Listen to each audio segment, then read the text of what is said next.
So what was the name of Saul's son who tried to stake a claim to the throne that rightfully belonged to David? Ishbosheth. And we characterized him as something of a weaker figure because Saul's military leader, Abner, was really the one who seemed to be steering the ship. Abner was the mighty warrior. He is the one that had the forces under not only his command, but also under his influence. And Abner is the one who seems to be leading the charge, but he is loyal to the house of Saul. And so Ishbosheth is Saul's son who is next in line because Saul's other sons died in the same battle as King Saul did. And so Ishbosheth is now put up to be the next king. A claim is made for him over a portion of the tribes of Israel. But everybody knows, even Abner knows, that really David is the one who's going to be the next king, not Ishbosheth. Ishbosheth is killed in chapter 4, leaving only David now as we pick up the story in chapter 5. So in verse 1, all the tribes of Israel came to David at Hebron and said, "Behold, we are your bone and your flesh. Previously, when Saul was king over us, you were the one who led Israel out and in. And the Lord said to you, you will shepherd my people Israel, and you will be a ruler over Israel."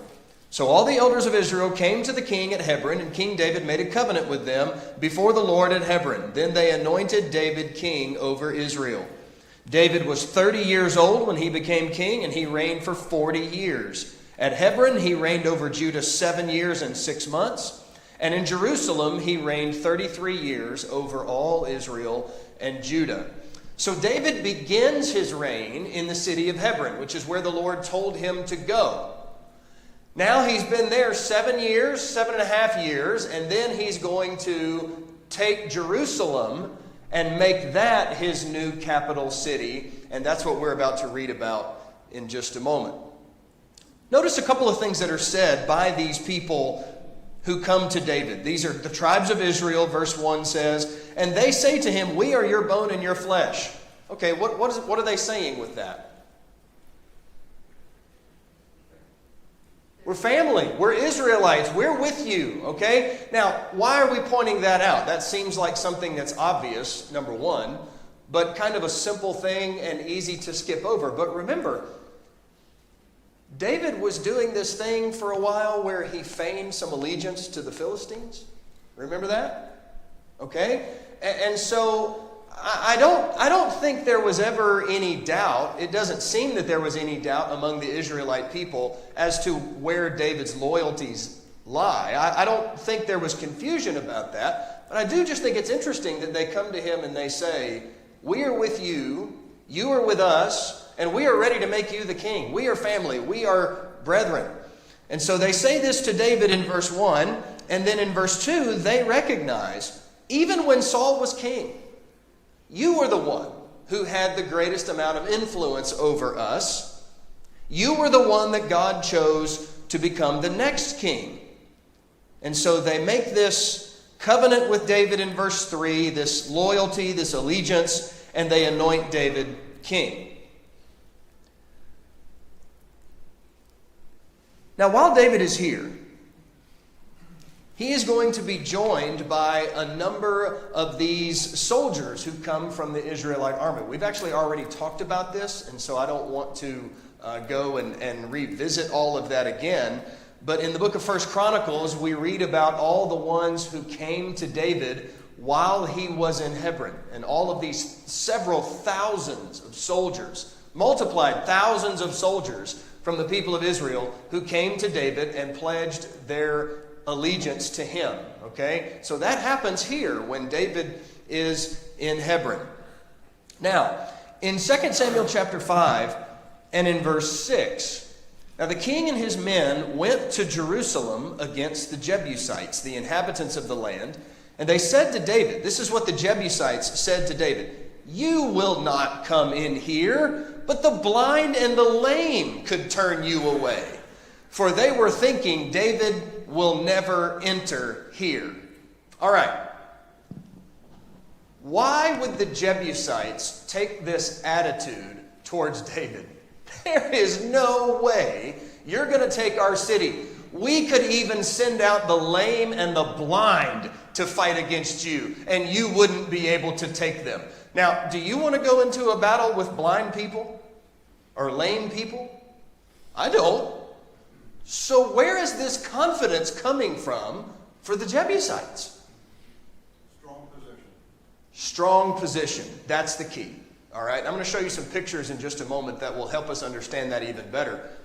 But obviously, there is something that the Jebusites feel gives them great advantage. If they could be this confident to say, we could send out a bunch of blind soldiers to fight against you. Remember, what have we already seen about the soldiers whom David has with him? They're incredibly skilled soldiers, right? You remember it said that some of them of the tribe of Benjamin could sling with both right hand and the left with deadly accuracy, okay? David doesn't have blind and lame soldiers with him. He has very skilled soldiers at his disposal. And yet the Jebusites are so confident that David is not going to be able to take their city. Now, verse 7. Nevertheless, David captured the stronghold of Zion. He took the city anyways, and it's called here the stronghold of Zion. We're not really sure where that name comes from. Zion. What does that mean? Where does that come from? This is in fact the first time it's used in Scripture. But it's used interchangeably with Jerusalem. And it comes to be used widely throughout the Scripture, but we're not really sure where this name comes from. I'm sure it had some obvious meaning to the Jebusites. But he takes the city anyways. Well, here's how he did it. So verse 8. David said on that day, whoever would strike the Jebusites, let him reach the lame and the blind, who are hated by David's soul, through the water tunnel. Therefore they say, the blind or the lame shall not come into the house. So David lived in the stronghold and called it the city of David. And David built all around from the Millo and inward, or the citadel is another word that you might use there. Your translation might say something similar to that. David says, okay, any of my soldiers, I need a volunteer. I need a brave man to go in. He mentions through a water tunnel in verse 8. And so who steps up to volunteer for this mission? Joab does. Joab is going to be the one who does this. If you look over to 1 Chronicles chapter 11, we're given a little bit more information about this same story. 1 Chronicles chapter 11, parallel passage here of how David took Jerusalem. Now in verse 5, the inhabitants of Jebus, you can see how that name is closely related to Jerusalem, okay? They said to David, you shall not enter here. Nevertheless, David captured the stronghold of Zion, that is the city of David. David had said, whoever strikes down a Jebusite first shall be chief and commander. Joab, the son of Zeruiah, went up first, and so he became the chief. All right, so Joab is the one who answers this call for volunteers to go into the city through the means of a water tunnel that leads from the outside inside the city. And presumably, Joab goes through this water tunnel. He sneaks his way into the city. Then he goes and maybe kills some soldiers that are standing at the gate, opens up the gate of the city, and then David and all the other soldiers rush in. I'm about to show you some pictures of the water tunnel. I don't think the whole army was going through there, okay? So it seems most likely Joab sneaks in through the tunnel. He kills a few soldiers that are standing guard at the gate. He opens the gates, and then David rushes in, and they take the city, all right?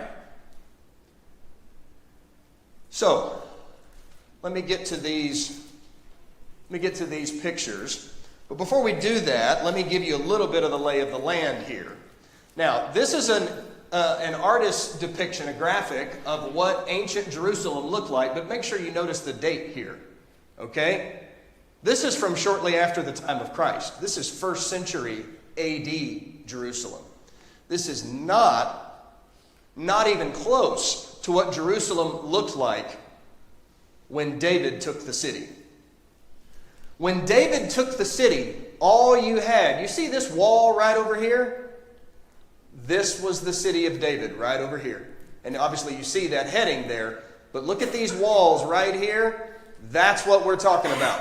None of this was there yet. None of this. Okay? This was all just countryside. Okay? And then Walmart bought some land and they built a store. And then a few others. And then the city grew and grew over time. Okay? But at the time of David, all we're talking about is this little portion right over here. Now, here is an actual shot taken from a helicopter probably. This is an older photo, but an actual shot, aerial shot taken. You see this red circle here? That's going to show you the basic outline of the area of Jerusalem that we're talking about. That would be the city of David in David's time, 3,000 years ago. Now, if you look on this map, you're going to see a bunch of beige or tan-colored labels. Don't worry about any of those. Those are not really important, except for this one that is circled, the Gihon Spring, and I'll come to that in just a moment. Now, we read about in the Bible Hezekiah's tunnel, King Hezekiah's tunnel. And a lot of times people will think about this water shaft that Joab went into, and they'll think about Hezekiah's tunnel, and they say that's the same thing. It's not the same thing. Okay? They are not the same thing. Hezekiah's tunnel obviously didn't exist yet because King Hezekiah doesn't come for a few hundred years. Hezekiah is going to make a new water shaft, having his soldiers and his servants dig it. But that's not here yet. This is a different water shaft. This is perhaps one that might even be a naturally occurring shaft, tunnel underground. This shaft that Joab used, or at least we don't know this with absolute certainty, okay, but it's very possible. This water shaft is called the Warren Shaft because it was discovered by a man named Charles Warren in 1867. And what this water shaft did is it connected the Gihon Spring of water outside the city of David. It connected the Gihon Spring outside to the people on the inside. And it allowed water to flow through this water shaft underground into the city. Now, why would that be advantageous to people inside the city? If your city is ever under siege, you have a water source, and you can outlast a siege for a long time. Now, you still have to have food, but that water is going to be extremely helpful if you have access to that. Now, later, what's going to happen in Hezekiah's time is he's going to block off access to the spring so that invaders from the outside can't access it or use it or cut it off. He's going to cut that off from the outside and then redig a tunnel so they can still use it on the inside. But again, that happens later, centuries later. So let's keep going. Look at these pictures. The water that is from the Gihon Spring, that water shaft you see here in these pictures, this is what Joab used to sneak into the city as 2 Samuel, that says 1 Samuel, that should be 2 Samuel. As 2 Samuel 5 and verse 8 tells us, this is what he used. Now, you would imagine that what you see here in the pictures, I mean, obviously when Joab went in there, he didn't have a nice staircase with a handrail, okay? When Joab went down there, it probably wasn't hewn out as well and as clean, right, as it is right here. It was surely a much tighter space, but there's been some more work done digging it out. Why would they clean it up and dig it out and put some stairs and a handrail in there? I'll tell you why. So they can make that money when these American tourists come over there ready with open wallets. Okay, that's why they did that. But this is the idea, a rough idea of what Joab was looking at when he went through underneath the city and snuck in. Hezekiah is going to seal off, as I mentioned earlier, he's going to seal off the outside opening of this water shaft, and he digs a new tunnel to divert water to a pool inside the city. And so when Hezekiah constructed this new tunnel centuries later, water from the Gihon spring would come underneath through this tunnel, and it would go into this place. This is the pool of Siloam. And you read about that in John chapter 9. The pool of Siloam is where Jesus brought sight to the eyes of the blind man. This is where that happened. And so when Hezekiah built this tunnel and diverted the water from the Gihon spring through the shaft that Joab used, he diverted the water here. And that water flowed from the Gihon spring here to this place. And you can read about that in these passages. We're not going to do that, but if you want to make a note, you can turn to those later and you can read about what Hezekiah did. Now, here's what's really interesting. The pool of Siloam. Oh, before I move on to that. Hezekiah's tunnel. Some of you may have walked through it before yourself. I don't know. There's still water that flows through that tunnel. And you can walk through it today. You need to put your boots on. Put your muck boots on so your feet don't get wet. But you can still walk through Hezekiah's tunnel today. And it's pretty narrow. You don't need the steps and the handrail in there. It's a really small tunnel. Now, the pool of Siloam. This was discovered many years ago, and all these dots were connected about the Gihon spring and King Hezekiah and the tunnel and all these things. Excuse me. All these dots were connected, and people said, hey, wow, this is great. It's confirming the scripture. Archaeology is confirming what the Bible says. But you know what they did? They kept digging, and they kept digging. And you know what? Even today, they're still digging, and they're still finding more stuff. So, the pool of Siloam is actually a lot bigger than what you saw on the previous slide. In fact, it's huge. It's not just this small area. It's actually quite large. The pool of Siloam that you were just looking at, that's right over here. But you see, it also fills up all of this space out here. And you see those steps there? Those stone steps? That's how you would walk down the steps into the waters of the pool of Siloam. Okay? All of this was a huge pool. And so this is the place where all that water coming from Hezekiah's tunnel, this is the reservoir that all of that emptied into. And this is where Jesus said to the blind man, where he met the blind man and his eyes were cured and his sight was restored to him, or maybe not restored. He was blind from birth, so restored would not be the right word, but sight was given to him. All right. Now, I think I've got some more pictures coming up, but before we get to those, let's get back to the text. So let's go now back to 1 Chronicles chapter 11. 1 Chronicles 11. David has taken the city, and he's going to make this his capital city now. And so in chapter 11 and verse 8, it says, David built the city all around, from the citadel even to the surrounding area, and Joab repaired the rest of the city. David became greater and greater, for the Lord of hosts was with him.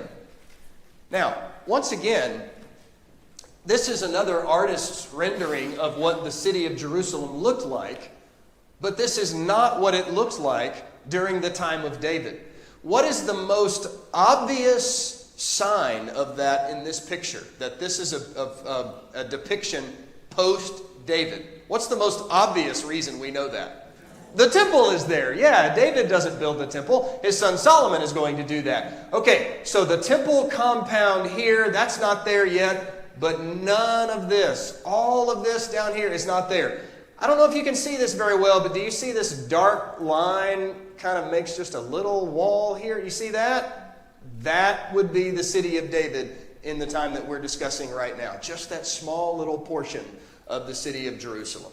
Okay? Glenn? Do you have any idea where David's house was going? I am so glad you asked, because we're going there on the next slide. Good question. All right. So the city of Jerusalem in the time of David is extremely small compared to what it was when Solomon comes along and he makes great expansions to it. And it's extremely small compared certainly to what it is today. Okay, Jerusalem's even bigger than this today. but not in the time of David. All right. Any questions about anything we've discussed so far? All right. Great. So let's think about David's palace. All right, so here again, now this is a modern picture of Jerusalem. This is from 2008, another aerial photo that's been taken. You see the temple compound up here and the Dome of the Rock there in the middle. The western wall of the temple is right over here. I know y'all can't read those yellow labels there. Over here is the Kidron Valley, and the Mount of Olives would be over here, just for your reference. But you see this red outline here? Can you see that? That is the old city of David. Okay, that's what we've been talking about all morning. That smaller portion of the city. Now, Glenn, to your question, where is David's palace? Well, we don't know exactly, but we feel pretty confident that it's going to be about here, where that yellow arrow is. Now, let me tell you why. And you may not be able to tell from this picture, but maybe you can.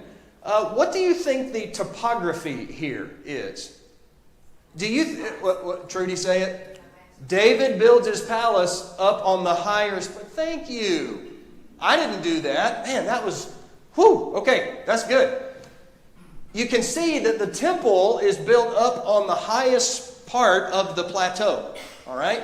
Well, obviously then it just slopes down as you go. David's palace is built up on the higher side. Okay? All right. Now, we've got some more pictures besides just that. Glenn, I know you're anxious to see the next one. So let's go ahead. Can y'all get me back so I can advance the slide? Okay, thank you. Great. All right. Now, right over here, okay, let me tell you where we are just for reference. I'm about to give you a close-up of this spot right here where David's palace is believed to have been. Okay? So now we come to a close-up here. And up here in red, the text points and says, this is the possible palace of David. This area right here that all these people are walking above. Okay? So this is all still being excavated and worked on. But right over here, you see this stone structure, this stone wall here. Okay? Now those are not steps, though to us it kind of looks like steps. That's not really what it is. It's a stone wall. This is a fortification. And David's palace was built there with a surrounding fortification. Now, there's obviously been some more recent concrete work and fortifying that's been done. Okay, that's a modern advancement there. But all of this stone, that is going to be from the old city. And this is where David's palace is believed to have been. Glenn?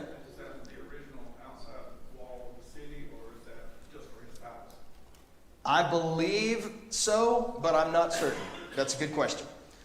You can go to this place today and you can walk around and see evidence as to why we think this is where David's royal palace was in the old city. Really interesting things that are found there, and Joe could tell you some more about that. Joe and Sandra went to this place years ago, and they can talk more about that. I am not a travel agent, and so I've told you about everything I know. Okay. Let's keep moving in the text. Let's go back to 2 Samuel chapter 5. I know we're doing a lot of back and forth here. But 2 Samuel 5, verse 11 and 12. Then Hiram, the king of Tyre, sent messengers to David with cedar trees and carpenters and stonemasons, and they built a house for David. And David realized that the Lord had established him as king over Israel, and that he had exalted his kingdom for the sake of his people Israel. Now, Hiram, we're going to see him again, but Hiram is a Phoenician king. And he's the king of Tyre, and he has at his disposal these cedar trees and stonemasons and these carpenters, and he's going to honor David by sending them to him so that they can build David a palace. It's interesting, and I'll probably show you this on Wednesday. Wednesday, we have a review period, And I've got another clip of an Appian Media video I want you to see that talks about David's palace.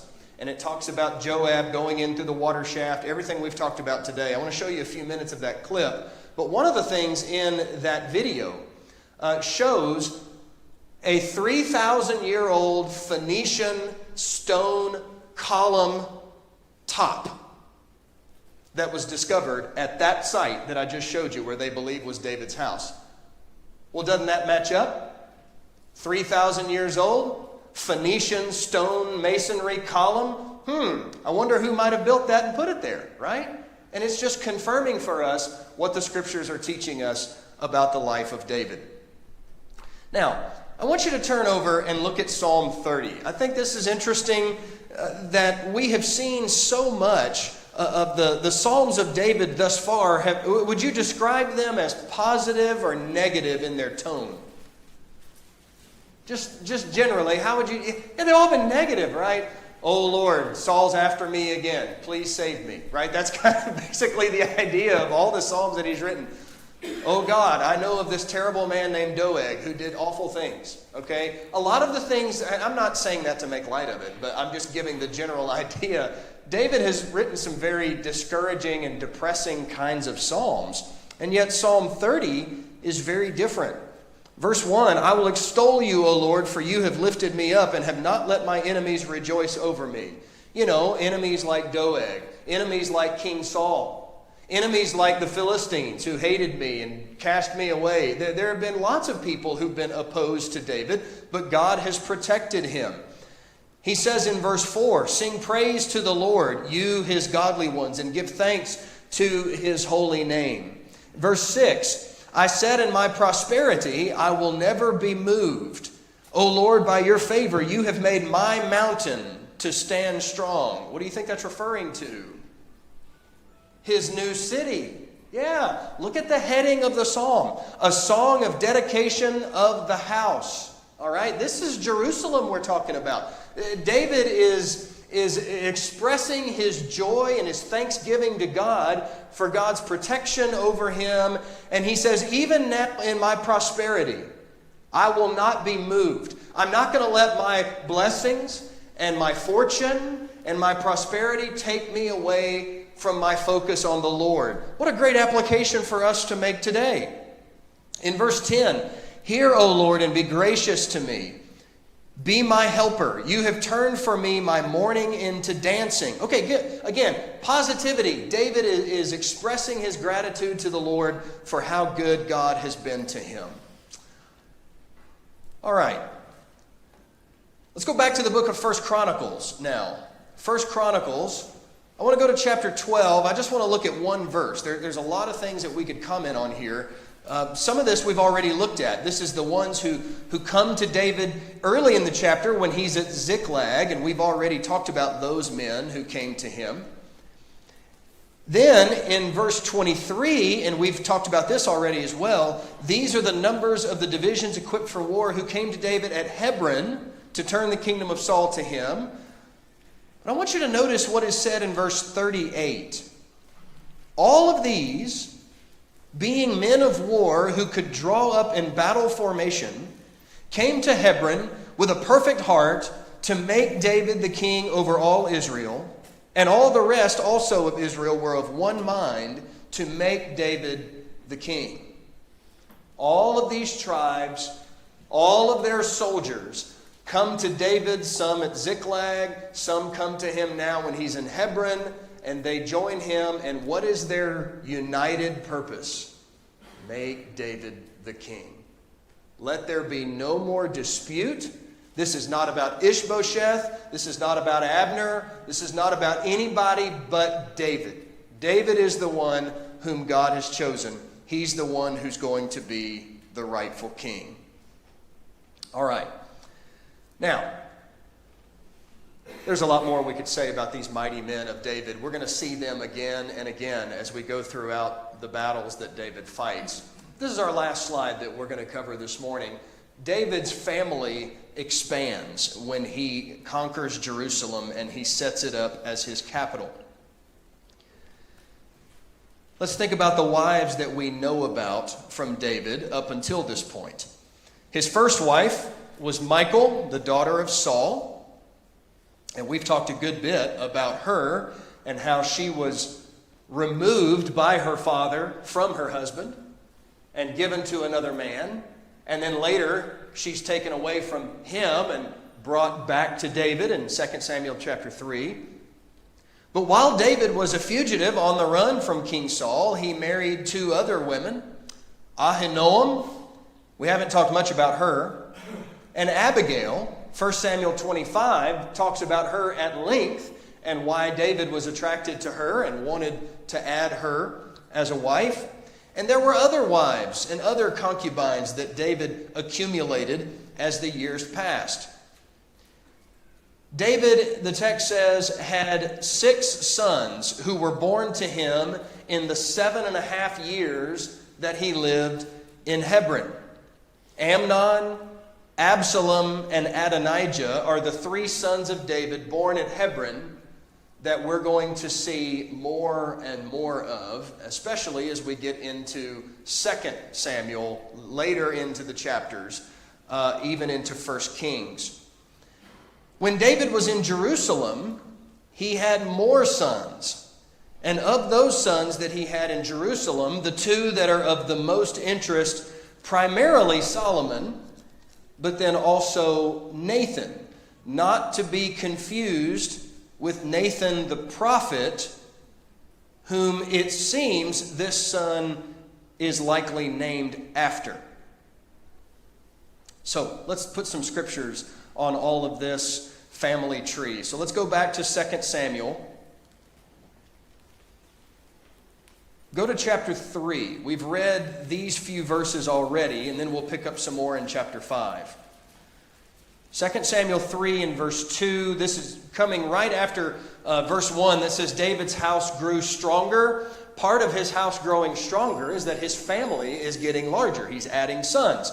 So verse 2. Sons were born to David at Hebron by his firstborn was Amnon by Ahinoam the Jezreelitess, and his second, Chileab, by Abigail the widow of Nabal the Carmelite, and the third, Absalom, the fourth, verse 4, Adonijah, and then in verse 5, Ithream the sixth.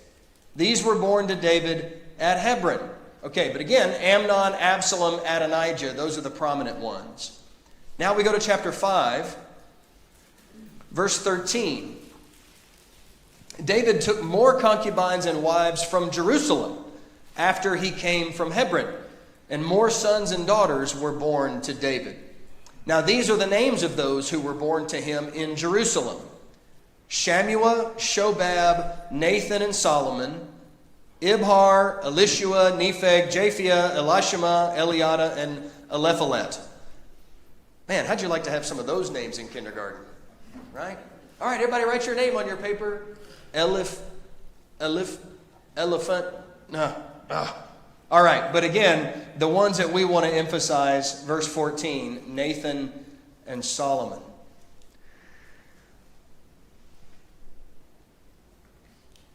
You see here at the bottom of the screen, I have a couple of New Testament passages that list genealogical records of Jesus. Matthew's gospel begins with a genealogical record. And I know that genealogies don't do a whole lot for us. We don't really put as much stock into that as the ancients did. It's not that we don't care about it, but it doesn't have the same consequence for us as it did for Jews of the ancient world.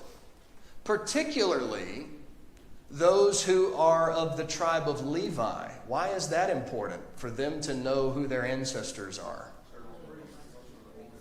Yeah, priests can only come from the tribe of Levi. So when you go fill out your application to become a priest, question number 1 on the application is, who's your father? Who's your grandfather? Who's your great-grandfather? Who is going all the way back? Can you trace your lineage through this tribe? If you can't, sorry, you can't be a priest. At least not till Jeroboam comes along later. And so that's important for that reason, for the tribe of Levi. But there's other elements that are very important as well. And Matthew's gospel, it seems, pretty well established that Matthew's gospel is written primarily to a Jewish audience. And so it's fitting that Matthew would start his gospel with a genealogical record. Jesus, that I'm about to tell you about in this book, he is who he claims to be, and here's how I can prove it.